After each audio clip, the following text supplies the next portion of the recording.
Upon inspection of the body, did you observe fatal injuries? I did. Can you describe those injuries?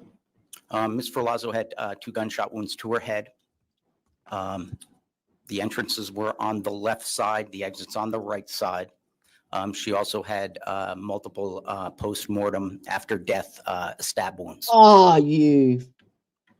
It Before was we talk after. about that, I want to talk about the gunshot wounds. And you said left side.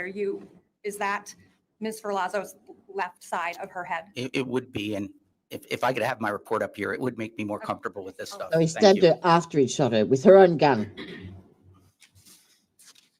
The one that she was supposedly pointing at him. Entrance wounds on the left, exits on the right. This may seem like an odd question, but how did you know that it was 2 separate gunshot wounds? There were 2 separate holes? gunshot wounds. That is a stupid question. When you're viewing a gunshot entrance wound, is there a way for you to tell whether the barrel of a gun was pressed up against the skin? There are. How do you determine that? It's one for the So when we talk Oh. about gunshot wounds and range of fire, how far away the barrel was from the target, really there's only 3, basic kinds. Contact wounds, and this is all based on all the other stuff besides the bullet that comes out of the end of the barrel. There's gases, there's unburnt powder, there's burning powder, there's a lot of stuff that comes out, smoke. So if the barrel is pressed right up to against the target, all that other material goes inside the body. If it's a little farther away, not up against the body, we're able to see those particles that embed in the skin. We call that stippling. Sometimes there's smoke, fouling, and that can give us, if we go and test fire the weapon, we measure what's on the skin surface or the target surface, and then we can do test firing of the weapon to determine a range of death.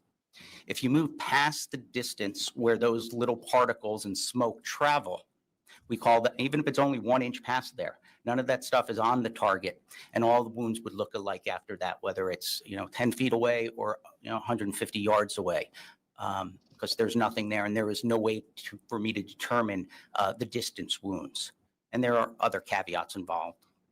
Did you observe any of the stippling on Ms. Ferlazzo's entrance wounds? I did not. No, he did it through a Would the question. presence of another object like fibers or cloth or clothing prevent stippling? That was the caveat I was putting in there.